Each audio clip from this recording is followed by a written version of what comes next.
Aparece aí, deixa eu ver se aparece. Aparecer? Aí, beleza. Legal. Opa! Olá, pessoal. Boa tarde. Obrigado a todos por estarem aqui. Antes de começar a falar, toda edição, eu e o Bruno a gente fala. Dessa vez tem um ingrediente especial, porque esse espaço e tal, e algumas outras coisas que vão acontecer durante esse mercado foram proporcionados por uma empresa, pela Neoway. Tá? Então, mais do que justo, eu abri um espaço para que, conversei com o Bruno e abri um espaço para o pessoal da Neoway, no caso do Lucas ou a Mariana, pudessem vir aqui, pudessem falar um pouco da empresa, pudessem divulgar algumas coisas interessantes para todos nós. Então, o Lucas, que é da Neoway, já está falando um pouquinho aqui para a gente, beleza? Boa tarde, galera. Eu sou o Lucas, eu assumi agora recentemente a posição de CTO da Neoway. Então, quando falaram que ia ter um negócio informal de tecnologia, eu falei, estou dentro. A palavra informal já me cativou, eu adoro isso. Eu trabalho simples, que hoje é simples também. Não vou ficar fazendo merchandising na empresa, divulgando, fazendo nada, nem trabalhar conosco nesse negócio. Queria só dar uma palavrinha para vocês do ponto de vista de pessoas que gostam de desenvolvimento de tecnologia, de inovação e que estão aqui em Florianópolis. Eu acho que todos nós temos muita sorte de morar e trabalhar nessa ilha aqui. É muito gostoso, qualidade de vida é boa, tem oportunidade de trabalho. Mas, como diz o ditado aí, a sorte é o encontro da preparação com a oportunidade. Então, acho que preparação é um negócio que cada um buscou a sua aí, vocês estão nessa posição, estão nesse trabalho porque vocês gostam, porque se prepararam. Estão aqui hoje no sábado só se preparando, ainda continuando. E oportunidade, eu acho que é um negócio interessante, né?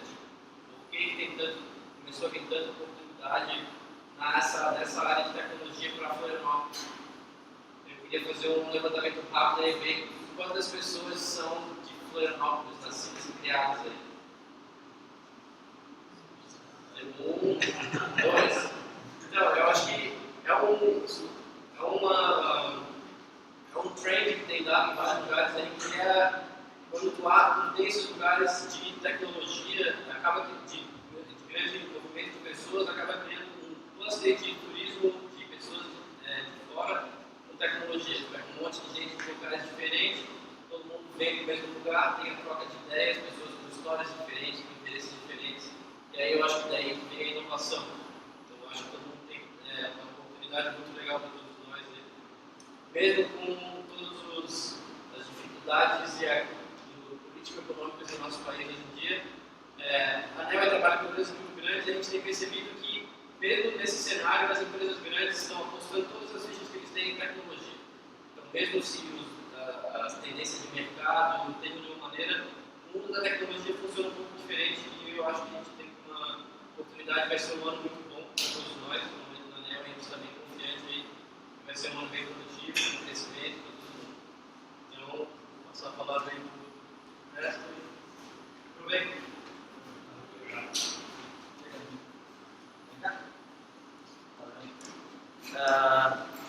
Cara, a gente vai dar então aquele papo rápido que a gente faz a toda edição, bem rápido mesmo, dessa vez mais rápido ainda, só que é muito importante fazer porque nessa edição especial eu vejo muitos rostos novos aqui, bastante gente que confirmou a presença pelo contato, pelo Facebook e tal, e a gente eu mandei diversas vezes aquele manual de regras, não existe um manual de regras, mas a gente tentou, na medida que isso aqui foi acontecendo, moldar um modelo que funcionasse mais ou menos bem para isso aqui. Porque isso aqui é um evento grátis, aberto, ninguém teve que pagar nada, só tem que sair de casa e vir para cá com vontade de assistir e participar.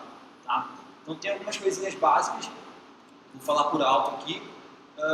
Uma coisa importante só antes de começar a falar sobre isso aqui nasceu no ano passado, tá? Há mais ou menos 5 versões atrás.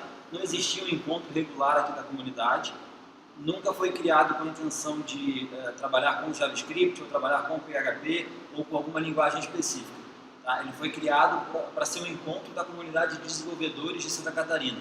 A gente já teve aqui pessoas de Java falando, pessoas de .NET falando, de PHP, de JavaScript, de UX. Então, não tem isso. Você pode brincar, pode sacanear o cara do Java, o cara do .NET, claro, a gente sempre faz, mas de forma saudável, tá? Que não tem o xiita, não tem o evangelista ao extremo. Esse cara não é bem-vindo aqui. É bem-vindo quem está afim de compartilhar. Então, essa é a premissa básica. Vem para cá para participar. Ele é um evento aberto. Ele só existe porque a cada edição alguém tem vontade de falar alguma coisa. Então é muito importante que cada um de vocês, principalmente essas pessoas novas que estão aqui pela primeira vez, se sintam 100% à vontade para mandar no Facebook, mandar uma mensagem para a gente está lá no Meetup, onde for, falando, cara, eu tenho um tema bacana para falar. Sei lá, quero falar sobre testes, quero falar sobre a HTTP 2.0, enfim, né? Manda. E se a gente tiver mais do que 3, a gente vai abrir para a comunidade vai votar e vai escolher qual dos 3. Se tiver 3, a gente já vai colocar aqueles 3 se ver que é interessante. Então não é palestrante que está aqui na frente, são pessoas que têm vontade de apresentar algo que sabem ou que utilizaram durante o trabalho. Então, por favor, sinta a sua vontade para fazer isso aqui continuar adiante. Tá? Até abrangendo um pouco mais o assunto, eu venho comentando as duas últimas edições, tentando puxar um pouco a questão de trazer assuntos relacionados a negócios também, inteligência, sabe? Coisas que vêm sendo feitas nas empresas de vocês que têm dado certo, modelos de gestão, modelos de workflow, esse tipo de coisa também é importante, porque acho que soma, né? Conta de ter um bom desempenho técnico, mas também entender bastante essa parte de administração, de gestão, de organização de tempo, gestão de projeto, sem ser essa gestão de projeto mais clássica, né? Gestão mais moderna, metodologia ágil. Então, fica realmente o espaço que fica aberto para qualquer assunto que venha complementar o nosso dia a dia como desenvolvedor, como gestor, como dono de empresa, como gerente, enfim, como qualquer função. Tá? Não só técnico, que tem a agregar para todo mundo. Na última, a gente teve uma versão informal, que foi a Chute, uma empresa californiana que tem um escritório lá em Itapema, até o Renan que vai falar que ele trabalha lá. Eles criaram um mini meetup falando só sobre negócio. Então, basicamente, foi gerenciamento do tempo, gerenciamento de negócio mesmo. Foi uma pegada bem diferente, foi bem interessante. Então, qualquer pessoa, seja da área de gerenciamento de projeto, Scrum, metodologias ágeis, enfim, de modo geral, qualquer coisa que está relacionada ao nosso ambiente, vocês são bem-vindos para vir aqui e falar. Tá? Não tem frescura, não tem extremismo aqui. Só sobre as regras básicas de começar, tá? Uma coisa, para quem é novo aqui. Isso aqui acontece mais ou menos a cada 45 dias. Normalmente a gente vai para uma empresa. E normalmente são as empresas que cedem os espaços para a gente. Hoje a gente tem um Meetup que a gente pode dizer que é talvez o de maior sucesso do Brasil, que é um Meetup, não é um evento, né? É um evento pago. E a cada 45 dias a gente tem sempre umas 2 ou 3 empresas oferecendo espaço para a gente. Isso é muito legal porque em cada empresa que a gente já conheceu aqui, as empresas na verdade estão sempre interessadas em conhecer, aproximar os desenvolvedores delas. E o contrário também, os desenvolvedores estão indo para as empresas para conhecer aquele ambiente. A gente já passou por ambientes incríveis, com sinuca, com videogame, enfim. E hoje a gente está tendo essa oportunidade, graças a NeoAge, de estar aqui na CAT, nessa estrutura nova. Então, vamos continuar com isso, tanto por parte das empresas, por parte dos desenvolvedores, por parte da comunidade. Tá? Básico agora. Cara, o cara que vai estar falando aqui, ele vai falar mais ou menos por 30 a 40 minutos.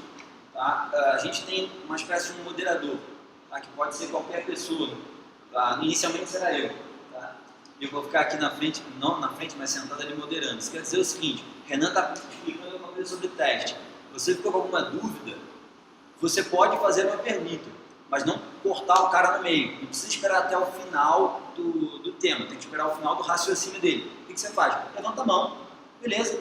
Aí a gente vai estar aqui, ó, beleza. O Renan vai olhar, eu vou estar ali para ajudar a moderar e vai poder fazer a pergunta para o cara e ele vai te responder.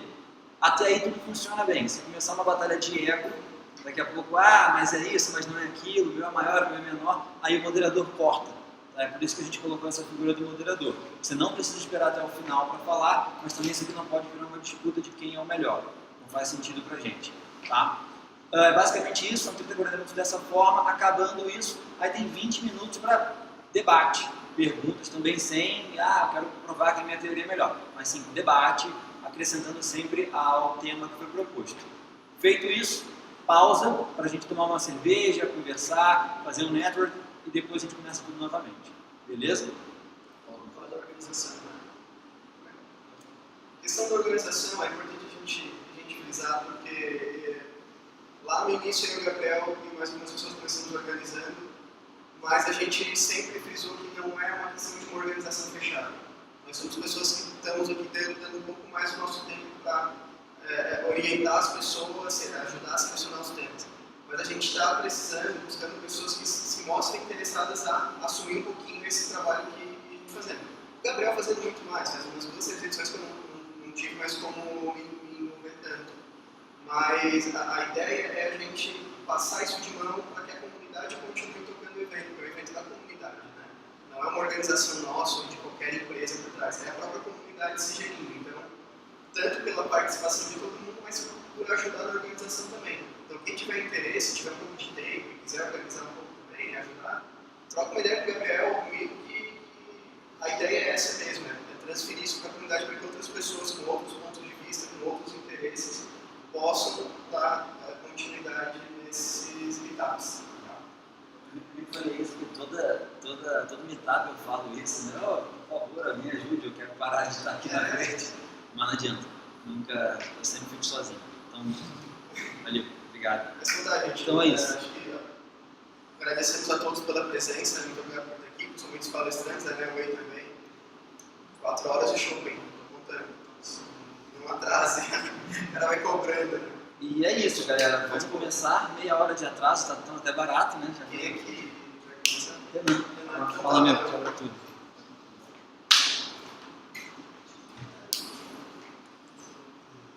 Boa tarde a todos, vocês estão me ouvindo bem? A sala tem um pouco de eco, sou carioca, falo rápido, então, se vocês não entenderem, levanta a mão e fala, repete, você falou muito rápido. Falo um pouco de palavrão também, acho que é normal no carioca, então me desculpe por isso, é sem querer. Tá? A ideia hoje é conversar, abrir um debate, enfim, sobre testes sobre TDD, na verdade testes de unidade sobre TDD. Quem alguém que já ouviu falar sobre esses termos, pratica alguma coisa do tipo? Então, a ideia é tentar botar um pouco a ideia do TDD e a ideia de teste de unidade meio que frente a frente, e eu vou expor o que eu acho sobre isso. Tá? Eu tenho uma ideia nessa tal há muito tempo, mas eu nunca tive tempo para conseguir sentar, preparar slides e conseguir de fato materializar ela, né?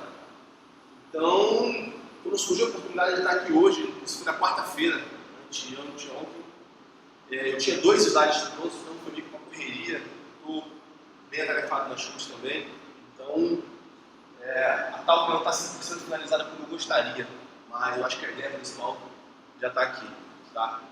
A ideia é que ela seja bem rápida, até porque eu acho chato, eu ficar aqui 40 minutos falando, chato para falar, para quem fala e para quem escuta, ficar talvez 40 minutos chorando, falando e dá sono, se pensa em outra coisa. Então eu vou tentar não me alongar mais que 20, 25 minutos para tentar ser meu objetivo. Enfim, eu vou falar. Então, como eu já disse, a ideia é fazer teste sobre TDD e teste de unidades, eu vou começar com TDD, que significa Test Driven Development. Esse gráfico, essa imagem, não deu para ver, não consigo enxergar bem? É nada mais ou menos que o ciclo do TDD. Tá? É importante frisar bastante que TDD não é nenhum framework, TDD não é nenhuma JRuby que você precisa instalar, TDD não é nenhum pacote pro Get, para quem trabalha com C#, não é nada desse tipo. TDD é apenas um hábito do programador de query. Tá? É apenas uma prática que você põe em execução. Tá? É uma cultura que você adquire. Então, para você conseguir participar desse ciclo, você tem que percorrer completo. Para você de fato falar que você pratica TDD, você tem o hábito de fazer TDD. Tá? E esse ciclo começa aqui, que é na mais ou menos bem simples que você precisa implementar. Tá? Essa eu acho que é a principal, todos os steps são importantes, mas esse eu acho que é importantíssimo. Porque é onde de fato você tem que raciocinar e filtrar na sua cabeça o que o seu usuário quer, qual ganho aquilo tem para ele, sabe, no negócio dele, E como você vai fazer para resolver esse problema no seu código? Como você vai implementar aquilo? Então é muito importante você entender de fato o que você tem que fazer. Tá? E só depois que você tem isso em mente, você passa para o próximo step, que é escrever o seu código de teste. Tá? Lembrando que a gente não tem um código de produção implementado. Eu escrevo o código de teste antes. Depois que o código de teste estiver implementado, eu escrevo o código de produção. A implementação bem básica para ele passar, depois do reflatório, depois eu comemoro para fazer tudo e volto para cá. Esse ciclo é eterno até o seu usuário morrer, você for demitido da empresa, então acabar a demanda. Então, o TDD nada mais é do que isso. E a minha ideia é entrar step por step, com um exemplo bem simples. Eu tentei usar um exemplo bem fácil, para que fique fácil a compreensão, né? Então a gente vai passo a passo, falando mais ou menos como seria você no dia a dia sentado na cadeira com o seu computador. Então a primeira coisa que a gente tem que fazer é entender o que a gente tem que implementar. Tá? Então, sei lá, uma segunda-feira chega o seu usuário, eu representei lá de fora do baixo do rápido. Chega assim, eu queria uma tela que mostra os funcionários. E nessa tela eu preciso citar o campo de nome. Essa tela não existe. Isso não existe no sistema da empresa. Então ele quer que você liste os funcionários para ele e que ele consiga citar o campo de nome e salvar isso. Né? Algo bem simples. Pode acontecer muito.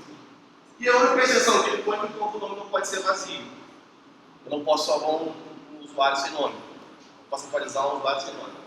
Aí, de fato, depois você tem aquela fraseada que você só lê e pode rapidinho você faz. Todo mundo fala isso, né? É engraçado. Então, beleza. A gente já recebeu a demanda do usuário. Mas a gente precisa, de fato, pensar, tá? O que isso é de fato? O que isso que ele está me pedindo, o que é? Então, beleza. A gente que eu diga, você ou o seu time, a gente faz um brainstorming de como você pode quebrar aquela funcionalidade que o usuário quer em tarefas, digamos assim, em pedaços. Então, beleza, se eu sei que o usuário quer listar todos os funcionários, eu preciso de, sei lá, uma function, um método, alguma coisa. Eu vou focar um pouco mais em JavaScript, mas serve para qualquer linguagem. Tá? Tem que ter uma função, um método que me busque os usuários do servidor, da API, falando de JavaScript, que faça a requisição, pegue os usuários. Beleza, eu preciso exibir esses usuários na tela. Eu preciso ter um botãozinho para editar, o cara conseguir clicar no usuário. Estou pensando de forma bem básica, bem simples. O cara conseguir selecionar o usuário, ele vai lá editar, eu preciso validar o campo nome, que não pode ser vazio. Se o cara editou o campo nome, está tudo certinho, se ele clicar em salvar, manda para o servidor, fim de papo. Tá? Então, beleza, a gente já tem um brainstorm bem interessante do que precisa fazer no nosso código, de como implementar aquilo que o usuário quer. Tá? Eu vou focar nessa tarefa aqui. Apenas de listar os funcionários, né? Se eu focar essa coisa vai ficar muito grande, vai ficar falando muito tempo aqui. Então vamos implementar a listar funcionários. Tá? O próximo step, de fato, agora é escrever o código de teste. Então, se a gente voltar no nosso gráfico, no nosso ciclo que estava aqui, a gente recebeu a demanda, entendeu o que tem que fazer e passamos para cá. Beleza? Os steps são em vermelho intencionalmente porque eu quero representar dentro do ciclo a fase que o seu teste está passando e a fase que o seu teste não está passando. O vermelho, o seu teste não está passando. Aqui não passa porque você não tem teste ainda. E o seu teste não está passando porque você não tem a implementação de produção do seu código de fato. Então a gente vai testar aqui. Beleza. Chega o seu teste. Se você de fato já entendeu o que você precisa fazer, você precisa ter um contexto. Os caras estão perdidos aqui. Você precisa ter um contexto para esse teste funcionar. Então, nesse nosso exemplo específico, na funcionalidade da tarefa de listar os funcionários, eu achei bem interessante escrever dessa forma. Quando a tela de listagem de funcionários for carregada, esse é o contexto do nosso teste. Eu acho importantíssimo esse contexto ser bem escrito, ser claro, saca? Porque eu já fiz bastante, eu já vi muito também ver desenvolvedores, sei lá, botando uma palavra ali, listando os funcionários. Sabe? Pode ficar confuso para entender, é bom você pensar que você talvez não seja o único a mexer naquele código, pode vir uma pessoa depois, pode acontecer que você tocar nesse código talvez um ano depois, e o seu raciocínio já é outro, você não lembra mais aquilo. Então, assim, é sempre válido. Gasta a palavra mesmo, escreve ver, escrever de fato o cenário do seu teste, sabe? E dentro do bloco do cenário, você escreve o que deve acontecer. Então, quando a entrada de chave dos funcionários for carregada, deve estar todos os funcionários. Eu poderia talvez escrever de forma mais clara, sim, mas na hora que eu estava fazendo slide, eu não conseguia achar nada mais claro que isso, mas provavelmente deve ter. E se você, durante o desenvolvimento da sua aplicação, achar algo mais claro, você vai lá e botar algo mais claro. Tá? O importante é que isso seja readable para o time inteiro, sabe? Seja algo que a pessoa bata o olho e entenda o que aquele cenário está falando e o que você está querendo testar naquele cenário. Isso é bem importante. Tá. Beleza, escrevi o código de teste. Eu estou usando aqui Backbone. Não, acho que não vale muito a pena focar na linguagem, no framework, mais na ideia como um todo. Tá? Então, beleza. Eu sei que eu vou ter uma coleção, uma collection, que é como se fosse uma lista, digamos assim, de usuários que vão vir do servidor. Certo? Faz sentido? Faz sentido? E eu quero, quando eu criar essa minha lista, no caso a minha collection no Backbone, digamos assim, ela faça uma requisição do servidor e me retorne os usuários. É isso que eu quero que a minha collection faça. E eu testo também isso. Eu faço a declaração das dependências do meu módulo, carrego tudo. Faço um lockzinho na função Ajax de jQuery, vou explicar um pouco depois sobre o módulo, mas a ideia não é para esse assunto.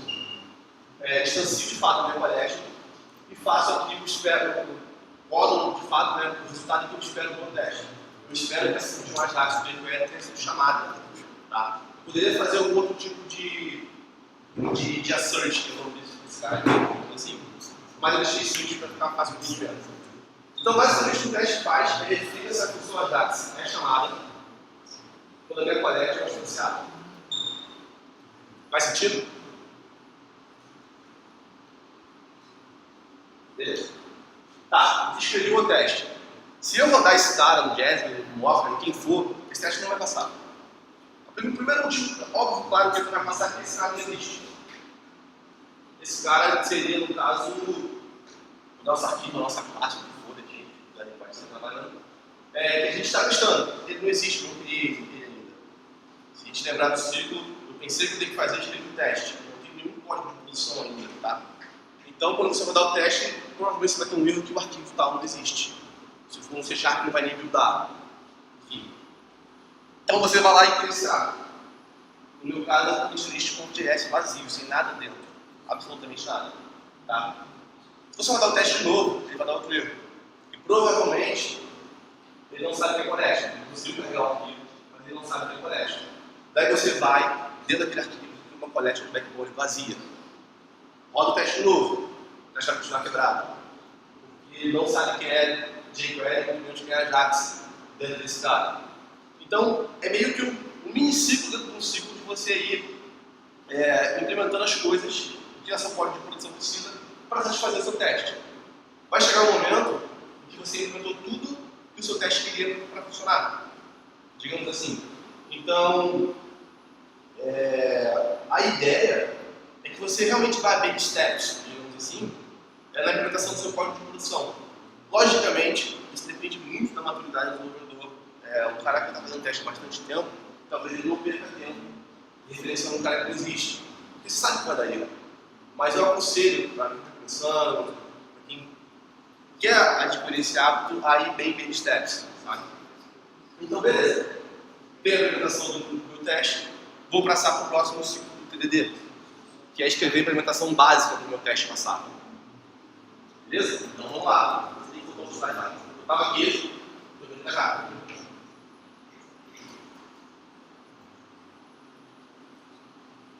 Quem trabalha com Backbone aí? Só os iguais? Vou te fazer uma pergunta, mas não vou te fazer não. Essa é a implementação do meu teste. Tá? Logicamente, isso sobre uma loja atualizada, digamos assim. Mas eu fui vendo cada coisinha aqui devagarzinho. Sabe? Chegou num momento que nada mais ou menos o meu teste passou. Ficou verde, está funcionando. Tá? Então, beleza. Eu tenho uma collection Backbone, um construtor que é o initialize. Quando a minha collection é inicializada, ele chama essa função de funcionários, faz a requisição de jQuery para o servidor. Beleza. meu teste já está, a condição que o meu teste espera já está sendo satisfeita. Tá?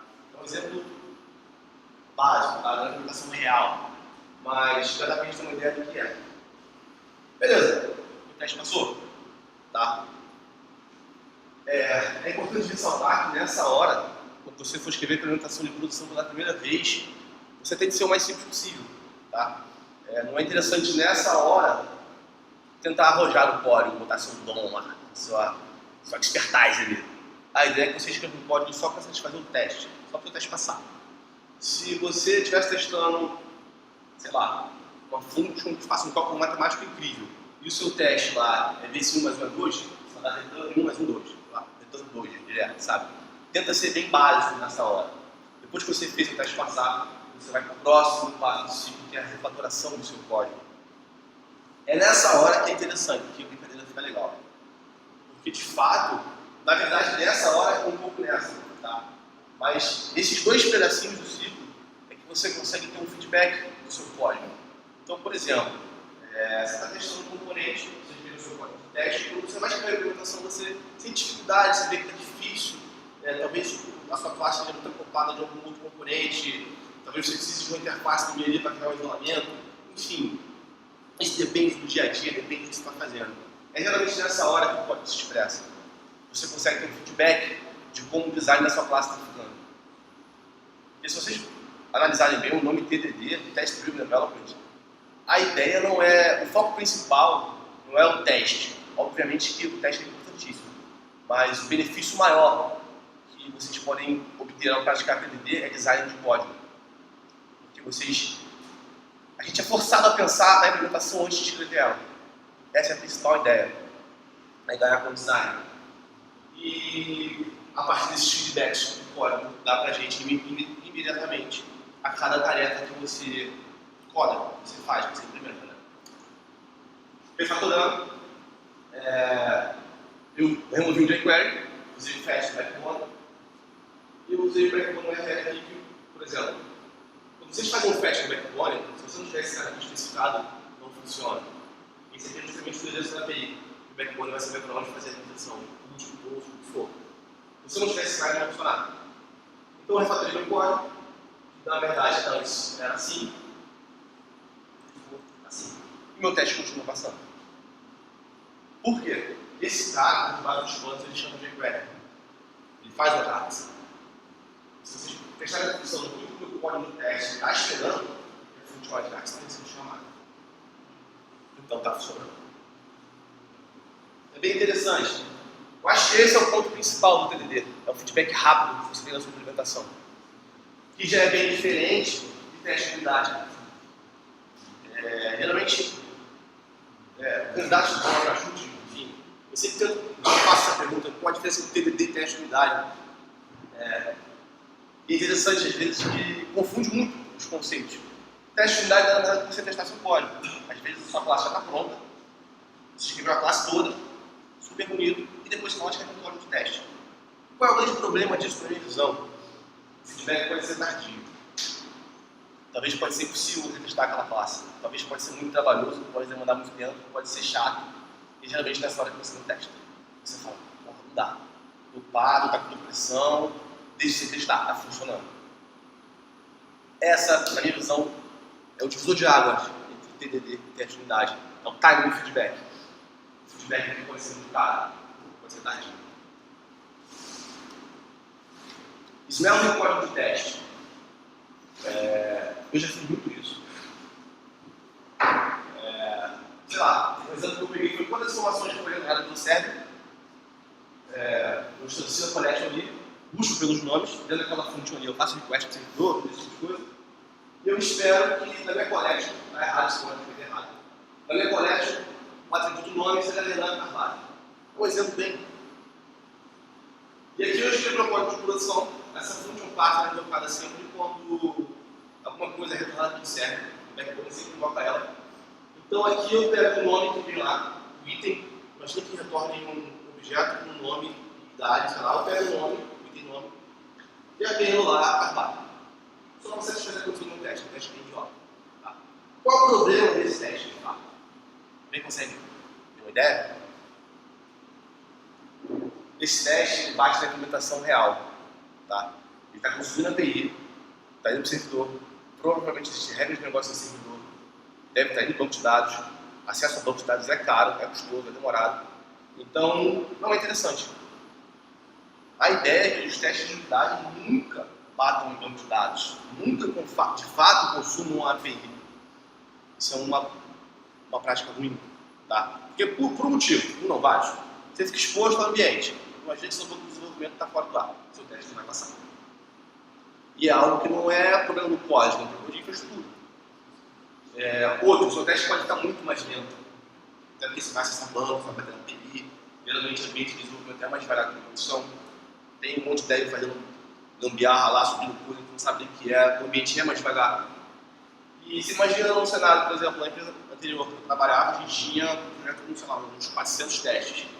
Se eu rodar 400 testes, a gente, depois que a gente começou a eliminar esse tipo de coisa, a nossa suíte rodava em 3 minutos, sei lá. Depois passou a rodar em, sei lá, 40 segundos, sabe? Depois que a gente fez esse tipo de coisa, de bater banco de dados em teste de unidade, de consumir API, integração com o serviço terceiro, não é interessante de fato bater lá. Tenta sempre mocar esse tipo de coisa, ou chupar, depende muito do contexto. Tá? Nossa, que horrível. Mas é basicamente o que eu falei, de não bater API, nossa, banco de dados, e importantíssimo, tá? Um teste nunca deve impactar o outro. Eu mesmo já cometi esse erro várias vezes. Eu tinha uma classe com 5 testes e meu último teste nunca passava. Ele só passava se eu comentasse os 2 primeiros. Isso não pode acontecer. O ideal é que você clique e código que funciona. Tá? Se um código de teste impacta o outro, sua classe de teste está errada.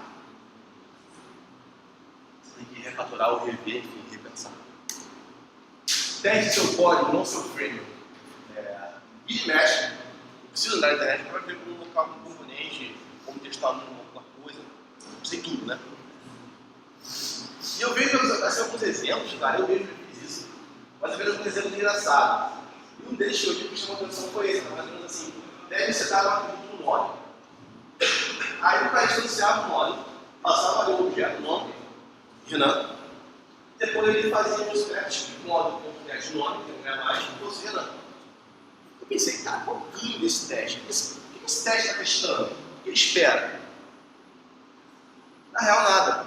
Esse teste esse backbone consegue criar um objeto model com um objeto passado. Esse tipo de implementação, eu nunca vi um usuário pedir. Isso é agnóstico. Isso é detalhe de implementação, não implementação. E por que não deve testar isso? Porque se você chegar, por exemplo, lá no backbone, já tem esse teste. Isso é uma regra de negócio, isso é um comportamento do backbone, não da sua aplicação. Então não faz sentido você ter um teste aqui. Melhorando o código de teste, existem 2 caras, before each, dependendo do framework que você usar, vai mudar o nome, mas a ideia praticamente é a mesma, na verdade. Eles ajudam com o drive do seu código. E como a sua classe de teste acaba sendo um nível de setup também, porque você precisa várias vezes instanciar um componente, várias vezes montar um componente, você pode acabar se repetindo muitas vezes o mesmo código. E não é interessante. A gente tem que lembrar que o código de teste, no fim das contas, é código. Você precisa manter. Ele precisa ser bem escrito. Então, esses caras ajudam bastante. O before de executado sempre tem cada block it, ser executado, e o after it depois. Então, por exemplo, você imagina que para cada cenário que você queira testar, você precisa de uma instância da colete. Ao invés de você criar essa instância dentro de cada bloco it, você cria uma vez só dentro do before it. Isso ajuda bastante com o drive. Você pode ficar muito mais fluidamente, você bater o olho e entender o que é. E o after it, você consegue voltar o estado normal do colete para o teste não ser impactado. É uma boa forma de você tentar controlar um teste definindo o outro.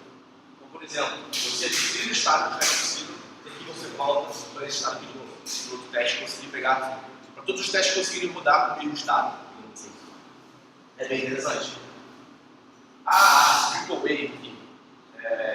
Isso é uma prática interessante também. Eu lembro quando eu descobri isso, o Dani Brother me ensinou isso. Mudou minha vida esse processo. Eu sempre ficava muito perdido. E é comum. Pô, beleza. Estou no segundo passo, está no ciclo de escrever seu código de teste. Tá, onde eu começo? estava me perdido, eu não sabia se eu tinha que criar o componente, se eu instanciava, se eu mocava, eu não sabia a ordem das coisas. Então o Tripway é mais ou menos um guia para você se guiar, que é o Range, Action and Search. Então a ideia é que primeiro você cria o setup do seu teste, prepara o ambiente para aquele teste ser executado, que no nosso caso é mocar a requisição do ataque de jQuery. O segundo passo é fazer a ação, que seria, por exemplo, eu quero que quando a minha collection seja instanciada, ela faça a requisição do servidor. Então instanciar a collection é ação, de fato. E depois eu faço a search, que é o que eu espero que aconteça a partir dessa ação. Então, eu espero que quando a minha collection seja instanciada, isso aqui tenha acontecido.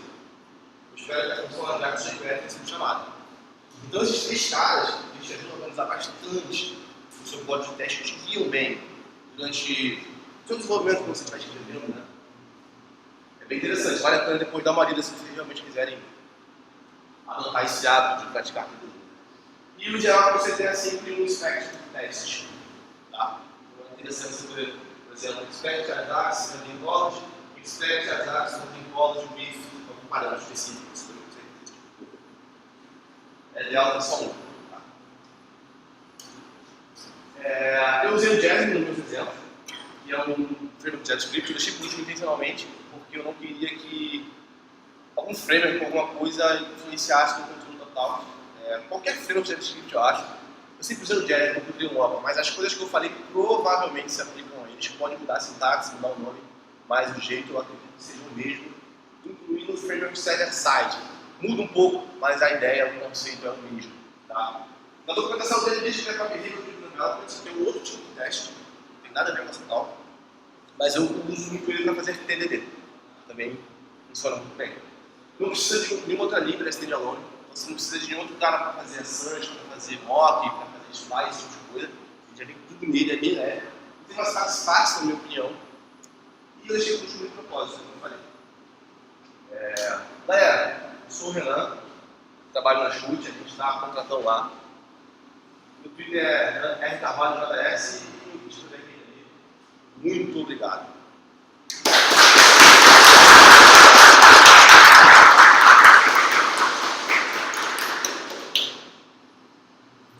Se tem uma pergunta.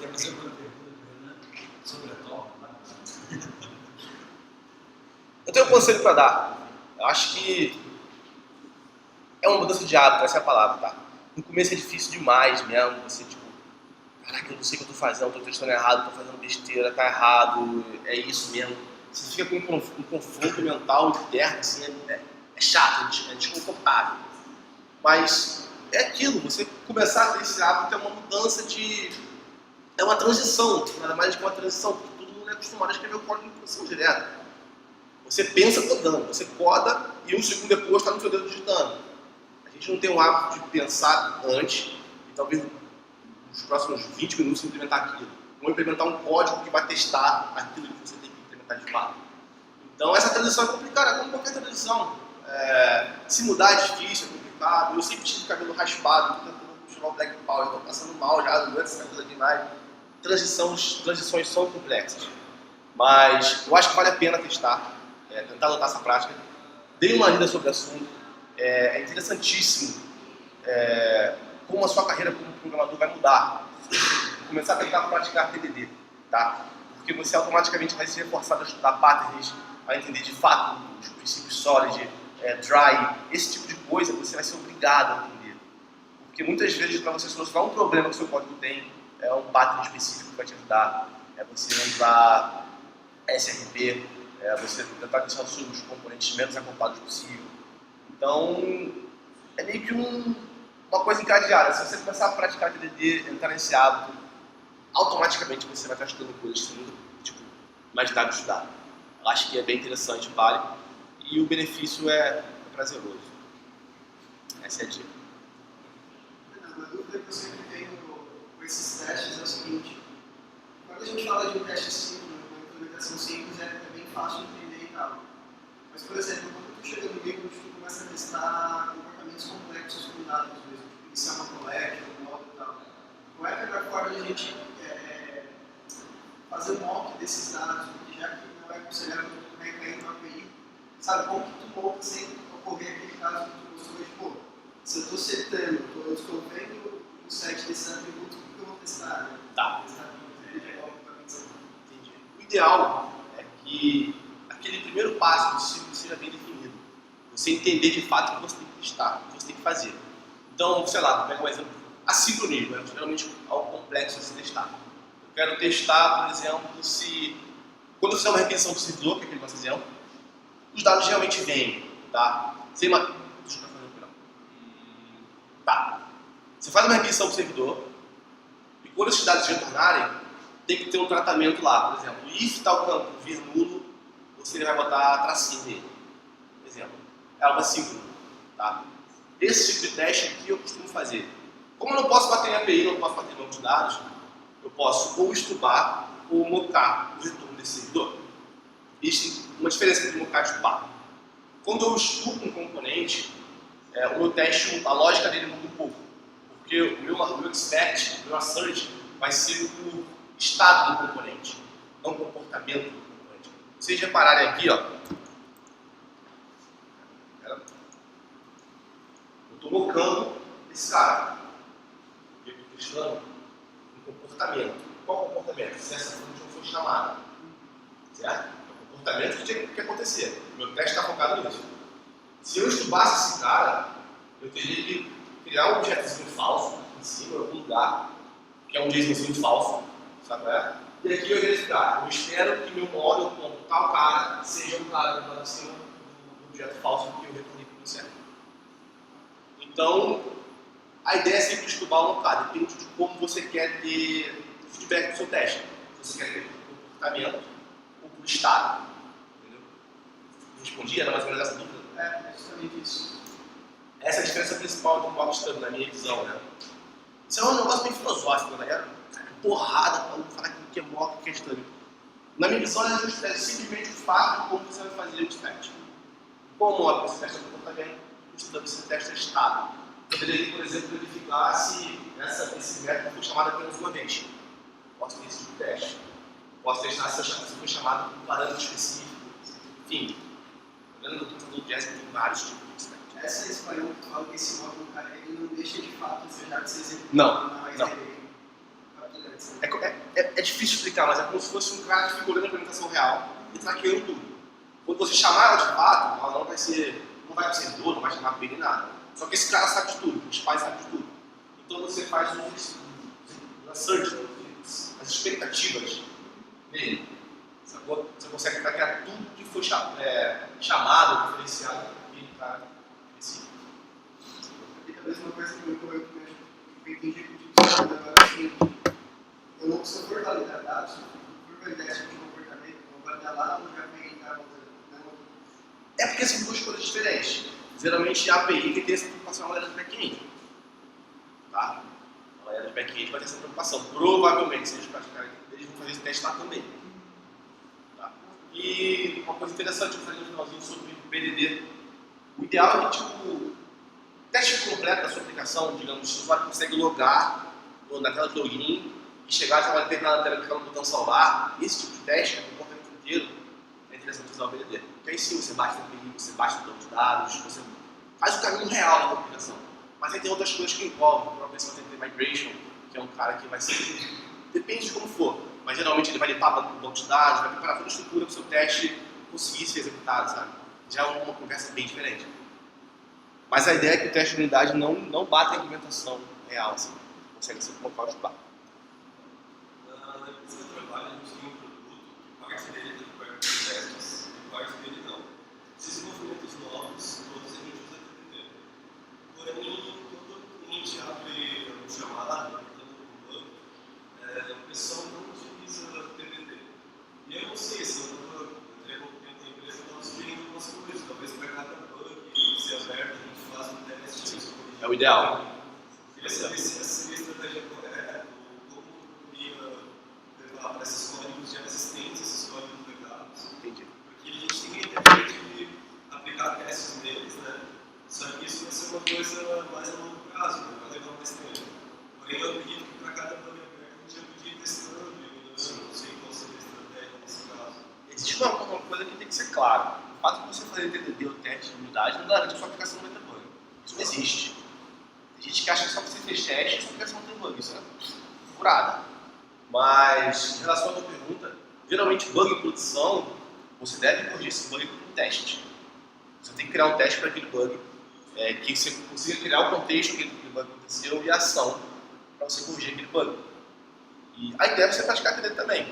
Só que às vezes aquele bug já existe um teste para ele. Daí você só refactora aquele teste. Você tem que olhar no código, verificar. É em tal lugar. Existe um cenário de teste que cubra esse pedacinho do bug? Sim. Se sim, tem um bug, óbvio. Mas olha o teste. Às vezes o teste está escrito errado, que acabou gerando errado aqui. Ou então o teste está certo e aqui está errado. Enfim, refatora aquele teste e refatora o código. Mas se não tem teste, o ideal é que você tenha um teste. E sobre o sistema que acaba tendo muitos testes e acaba que a suíte de testes às vezes fica muito lenta. Porque você acaba, durante o desenvolvimento, fazendo testes para tudo que você faz.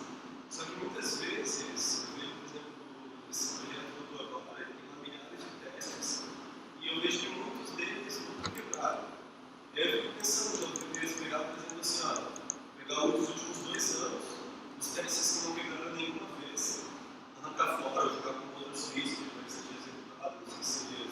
Geralmente, tá? São testes que não levam valor nenhum. É esse tipo de teste aqui, ó. Esse teste nunca vai quebrar. Só se o teste pode quebrar. Lançar a versão nova, que não funciona mais, ele não vai passar. Você pode já parar só para você ter esse teste vai passar. Então, o ideal é que o seu teste cubra o comportamento da sua aplicação, na regra de negócio da sua aplicação. Aquilo lá não era a regra de negócio da sua aplicação, é uma regra de negócio do backbone. Pega um exemplo prático. Eu já vi muita gente, eu mesmo fiz esse cara aqui. Ó, muita gente escreve teste para isso aqui. Quando eu criar um model, eu tenho que ter um URL setado. Tá, beleza, vamos fazer esse teste. Por quê?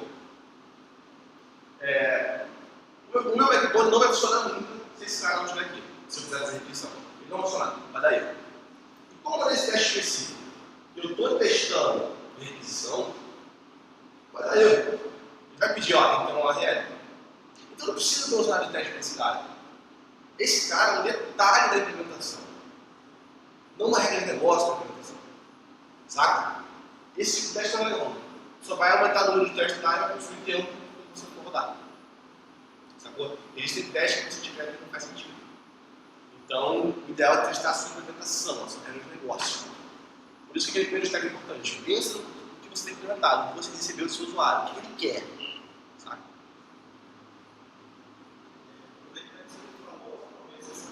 Fala um pouquinho mais alto, por favor.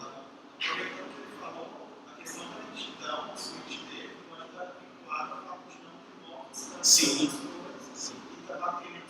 Também. Sim. A gente teve experiência própria, a gente tinha suíte de lá no momento que a gente começou a quebrar duas e colocar a parte do comportamento, então demorava, sei lá, 10, 15 minutos, hoje demora minutos chega com feedback rápido e o número de testes é igual. Acesso a disco é custoso. Bater em API é custoso. E isso, tem mais esse adendo em ambiente de desenvolvimento, que é mais lerdo. Eu gosto da empresa toda que eu trabalhei era mais lerdo. Tem curiosidade de qual é a CJ, essa rotina de teste, eles vão fazer o deploy. Ou antes ali na. Vamos fazer o commit. Push, galera. O commit ou push. Push que é realizado, e tem o Git ali, o code review, aí o Jenkins roda toda a rotina de teste. O processo está com gente, tá? Tá levando quantos números essa rotina de teste? 5, 6 minutos. Agora a gente deu uma tunada na máquina. A máquina mesmo botou memória, botou o GC lá e foi por um pouco menos de 3 minutos. Ainda assim está Quantos testes tem mais ou menos? Uns 300, 400? 2 minutos e meio. Pô, teste pra caralho. Só que é como assim, uma equipe, sei lá, umas 10, 15 pessoas trabalhando, todo mundo fazendo push o tempo inteiro. Às vezes a pessoa quer fazer um push, o outro já quer precisar daquilo e espera 5 minutos. Sim. Aí falhou alguma coisinha, mais 5 minutos. Isso é alguma coisa. Cara, esse tipo de coisa é chato, velho. E até para você rodar antes de fazer o push, né? Então, sei lá, para fazer o push, vai esperar o link rodar, não, vai rodar local na minha máquina, ou alguma decisão arquitetural que você vai tomar, você precisa rodar toda a suíte de testes, né? Você precisa Talvez. Depende. Esse é o ponto que eu queria chegar aqui. Você não precisa rodar na tua máquina toda a suíte de teste. Você precisa rodar quando você for fazer a integração com o teu massa, com o seu developer. Mas na tua máquina, você só alterou uma fatia do código. Não precisa rodar tudo. Em tese, você não deveria ter quebrado o código dos outros. Mas se você sabe que você está trabalhando naquela parte, vai ter uma cobertura de teste para aquele instante, em teoria você não deveria quebrar. Ainda assim, não vai mudar se ela usando Java. Tá bem assim, então. Cara, mas para 2.000 testes, velho. Esse Teste, assim, não, 3, né? Cara, talvez, assim, eu não conheço. Talvez tenha muita coisa nesse mesmo projeto. 2.000 testes numa solution. Solution é um termo da galera de C Sharp, mas num projeto, sabe? Talvez tenha muita coisa. Talvez vale a pena quebrar esse projeto. Tira um pouco as coisas dele, sabe? Teria outro projeto com aquilo. Talvez. É um projeto gigante, né? Um projeto tem 10 anos. Deve ser horrível da manutenção dele, né?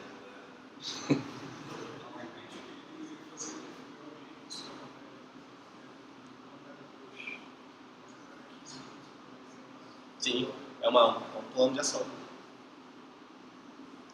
Mas a nível de código, uma coisa para automatizar foi o que ele falou, foi o que eu falei, não bater de fato na API ou não. Maior pesquisa. Aplicação terceira, tem que integrar com o Itaú. Esquece o Itaú. Esquece, não bate lá não, se botar tu não volta. A aplicação vai ficar lá, não volta, o teste vai falhar. Então moca ele lá, cria um objeto fake que ele vai retornar e usa aquele objeto. Também uma sugestão, talvez são duas sugestões, né? Tentar dividir um pouco esse core da aplicação, uma certa modularização, sabe? Componentes separados. Quando o desenvolvedor está trabalhando no componente, né, ele fica ali formando uma equipe, avisando os outros que estão também componentes separados, que não testar todos os componentes. Às vezes também uma sugestão seria, quando fizer o push, fazer push com o branch. E aí vai fazer um push de branches diferentes, talvez que não ganhe todos os testes, né? E aí no final, quando fazer o merge com o master, fazer o release, aí fazer uma mesa redonda todo mundo e rodar o teste geral, né? Pegar sugestão também. Eu acho que vai ser complicado porque a gente tem uma suíte com todos os testes. Eu comecei a fazer agora aqui na suíte de testes da nova. Tem um conceito bem interessante que tem que ver com o que ele falou, que é o deployment pipeline. Então, em um determinado nível, ele vai pegar um switch, se essa switch passar e dar em outro nível, e talvez no último nível ter 2.000 testes, que é, olha, esse cara aqui é a produção que passou nos 2.000. Aí é um X dele para a função do equipe.